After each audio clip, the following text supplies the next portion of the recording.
تاریخ نے لکھا امام علی علیہ السلام ہر رات ہاتھوں کو اٹھا کے اللہ کی دربار میں دعا کرتے تھے کہ اے اللہ مجھے ایسا بیٹا عطا کر جو کربلا میں میرے غریب حسین کی مدد کرے۔ اللہ نے غازی عباس علمدار کا ظہور کیا۔ امام علی علیہ السلام اور بی بی ام البنین بار بار جناب عباس سے یہ کہتے تھے، عباس حسین رسول اللہ کا بیٹا ہے اور عباس تو اس علی کا بیٹا ہے، کبھی بھی اپنے آپ کو حسین کا بھائی نہ سمجھنا، ایک غلام کی طرح ہمیشہ حسین کی خدمت کرتے رہنا، جو حسین کہے عباس وہ کرتے رہنا۔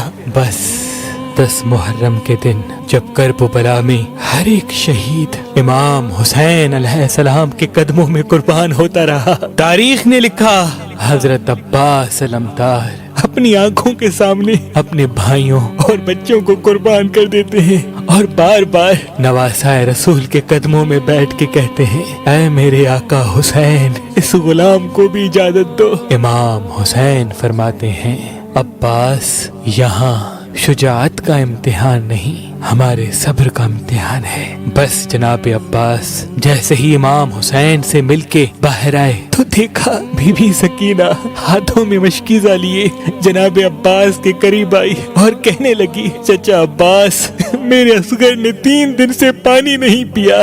غازی عباس نے بی بی سکینہ کو دیکھا، خالی مشکیزے کو دیکھا، فرمانے لگے، اے میری آقا زادی میرے مولا حسین سے کہو میں آپ کے لیے پانی لے کے آؤں۔ بس بی بی سکینہ غازی عباس کو لے کے امام حسین کے پاس آتے ہیں اور کہتے ہیں، اے بابا چچا کو اجازت دو نہر سے پانی لے کے آئے۔ امام حسین علیہ السلام نے غازی عباس کے چہرے کو دیکھا، ایک آہ بھری اور فرمایا، سکینہ عباس جاؤ میری بہن زینب کے پاس، اگر میری بہن عباس کو اجازت دیتی ہے تو عباس تم چلے جانا۔ غازی عباس اور معصوم سکینہ بی بی زینب کے خیمے کے قریب آتے ہیں اور فرماتے ہیں، سلام ہو رسول اللہ کی نواسی پر۔ بی بی زینب جیسے ہی باہر آئے دیکھیں غازی عباس علمدار غلام کی طرح زمین پہ بیٹھے ہیں۔ بی بی زینب نے فرمایا، بھائی عباس کیا کہنا چاہتے ہو؟ غازی عباس نے فرمایا، اے میری آقا زادی اس غلام نے زندگی بھر آپ سے کچھ نہیں مانگا، آج کچھ مانگنے آیا ہے۔ آقا زادی زینب نے فرمایا، عباس حکم کر۔ جناب عباس رو کے کہتے ہیں، اے رسول اللہ کے نواسی 3 دن سے خیام میں پانی نہیں، بچے پیاس کی وجہ سے تڑپ رہے ہیں، اس غلام کو اجازت دیں کہ یہ میدان میں جا کے پانی لے کے آئے۔ جیسے ہی جناب عباس نے یہ فرمایا بی بی زینب زاروں قطار رونے لگی۔ غازی عباس نے کہا، اے میری آقا زادی کیوں رو رہی ہیں؟ بی بی زینب نے فرمایا، میرے بابا نے مجھ سے وصیت کی تھی کہ اے زینب کوفہ اور شام کی گلیوں سے تجھے بے پردہ کر کے رسیوں میں باندھ کے پھرایا جائے گا۔ میں نے بابا سے کہا، بابا جس کا عباس جیسا بھائی ہو وہ بازاروں میں کیسے آئے گی؟ لیکن عباس آج میں سمجھ گئی کہ میں قیدی بھی بنوں گی، لوگ مجھے پتھر بھی ماریں گے۔ بس جناب عباس کو اجازت ملی، غازی عباس مشق اور علم لیے نہر کی طرف بڑھتے ہیں۔ تاریخ نے لکھا شیر کی طرح حملہ کرتے ہیں، فوجی اشکیا بھاگنا شروع کر دیتی ہے۔ غازی عباس علمدار علم کو نہر پہ لگا کر بی بی سکینہ کے خالی مشکیزے کو پانی سے بھرنا شروع کرتے ہیں۔ تاریخ نے لکھا غازی عباس نے چلو میں پانی بھرا، پانی کو دیکھا، پھر خیام کو دیکھا، معصوم سکینہ اور علی اصغر کی پیاس کو یاد کیا اور پانی کو نہر میں پھینک دیا۔ اتنے میں جناب عباس دیکھیں کہ آپ کا گھوڑا حسرت کی نگاہ سے آپ کو دیکھ رہا ہے۔ غازی عباس نے کہا، اے میرے گھوڑے تو بھی 3 دن سے پیاسا ہے، نہر کے سامنے ہے، پانی پی لے۔ گھوڑا اپنی زبان میں کہنے لگا، اے میرے آقا آپ میرے مالک ہیں، آپ نے بھی پانی نہیں پیا، کیسے ہو سکتا ہے؟ آپ سے پہلے میں پانی پیوں، پہلے آپ پانی پیے پھر میں پانی پیوں گا۔ بس جیسے ہی گھوڑے نے یہ کہا غازی عباس چیخ کے رونے لگے اور کہنے لگے، اے گھوڑے جب تو اپنے آقا کے بغیر پانی نہیں پی سکتا تو میرا آقا حسین 3 دن سے پیاسا ہے، اس سے پہلے میں کیسے پانی پیوں؟ بس مشکیزے کو بھر کے خیموں کی طرف بڑھنا چاہا۔ شمر اور عمر بن سعد نے یہ دیکھا کہ کچھ بھی ہو جائے خیموں تک پانی نہ پہنچے، حسین اور اس کے خاندان کو